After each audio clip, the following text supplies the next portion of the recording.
আগামী কাল ১ মার্চ পশ্চিমবঙ্গ সরকারের পরিবহন দপ্তরের ভারপ্রাপ্ত মন্ত্রী মাননীয় শ্রী স্নেহাশিস চক্রবর্তী সল্টলেক আরটিও থেকে বেলা ১টার সময় বাইক চালকদের হাতে ইয়েলো প্লেটের পারমিট তুলে দেবেন। এটি আমাদের আন্দোলনের অন্যতম একটি জয়। স্মরণ করে দেখুন ২০১৯ সাল, যখন লকডাউনে রক্তচক্ষু আমাদের অনেককেই জীবিকাচ্যুত করেছে। আমাদের দেশে এমনিতেই লক্ষ লক্ষ বেকার। সেই বেকার যুবকদের একটা বড় অংশ তৎকালীন সময়ে ওলা, উবের, র্যাপিডো নামক সার্ভিস প্রোভাইডারদের মাধ্যমে তারা বাইক চালিয়ে জীবিকা নির্বাহ করছিল।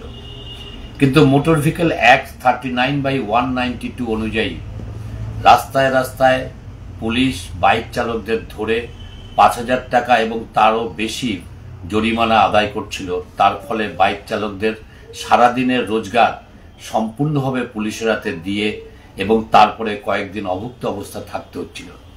ঠিক এইরকম একটা দুর্দিনে গড়ে উঠেছিল Kolkata suburban bike taxi operators union.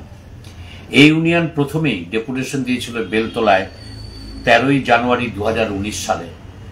লকডাউনের রক্তচক্ষু উপেক্ষা করেও সেই সময় তারা দেশের মানুষকে তারা সার্ভিস দিয়েছিল করোনা পিরিয়ডে বাইক চালিয়ে। এমনকি তারপরে আমাদের আন্দোলনের গতিপথে আমরা লালবাজার অভিযান করেছি।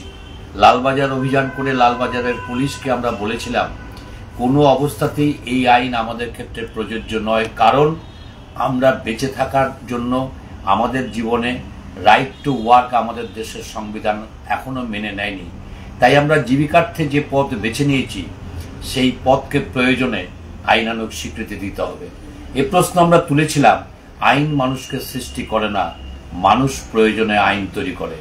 এবং আমাদের সেই দাবির সমর্থনে যেদিন আমরা প্রথম 6 এপ্রিল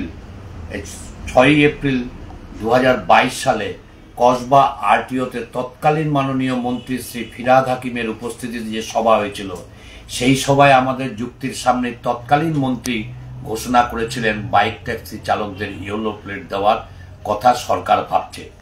তারপরে মন্ত্রিসভার পরিবর্তন হয়েছে এবং একাধিকবার আমরা বিভিন্ন দপ্তরে ডেপুটেশন সংগঠিত করেছি, সার্ভিস প্রোভাইডারদের কাছে যাই এবং তারপরে ময়দান টেন্টের সভাতে শেষ পর্যন্ত সিদ্ধান্ত হয় বাইক ট্যাক্সি চালকদের ইয়েলো প্লেট দেওয়া হবে।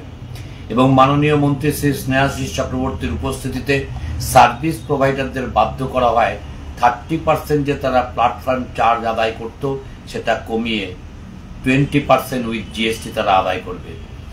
আজকে সেই ধারাবাহিকতাতেই আমরা এই ইয়েলো প্লেটের পারমিট পেতে চলেছি। একথা আজকে আমরা নির্দ্বিধায় বলতে পারি।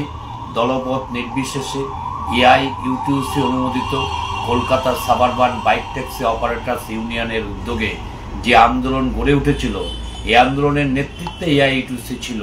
লক্ষ্য তারা ঠিক করে দিয়েছিল, কিন্তু আপনাদের উপস্থিতি, আপনাদের সমর্থন এবং আপনাদের বীরত্বপূর্ণ লড়াই সরকারকে শেষ পর্যন্ত আমাদের দাবি মেনে নিতে বাধ্য করেছে। ফলে এটি একটি ধারাবাহিক আন্দোলনের জয়।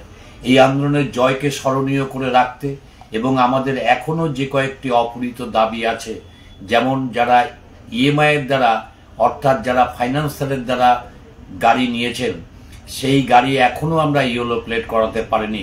এ ব্যাপারে আমরা মন্ত্রী মহাশয়কে পদক্ষেপ করবার জন্য অনুরোধ করব। আমরা দাবি করব যাত্রী সাথী অ্যাপে বাইক চালকদের অন্তর্ভুক্ত করতে হবে। আমরা দাবি করব বাইক ট্যাক্সি চালকদের পরিবহন কর্মীর স্বীকৃতি দিয়ে তাদেরকে সামাজিক সুরক্ষা বিধির অন্তর্ভুক্ত করতে হবে। এই দাবিতে আমাদের লড়াই আগামী দিনে আরও এগিয়ে নিয়ে যেতে হবে। কিন্তু আমরা বর্তমান অবস্থায় যেটুকু দাবি আমরা আদায় করতে পেরেছি এবং আরও আগামী দিনের যে সমস্ত দাবি নিয়ে আমরা আন্দোলন গড়ে তুলতে চাই, সেই লক্ষ্যকে সামনে রেখেই আগামীকাল বেলা ১টার সময় সল্টলেক আরটিওতে আসুন বন্ধুরা, আমরা সকলে মিলে আমরা সেখানে সমবেত হই এবং আমরা পারমিট গ্রহণ করি এবং আগামী দিনের আন্দোলন গড়ে তুলবার অঙ্গীকার গ্রহণ করি। ধন্যবাদ, সবাই ভালো থাকবেন। আগামীকাল সকলের সাথে আমাদের দেখা হবে।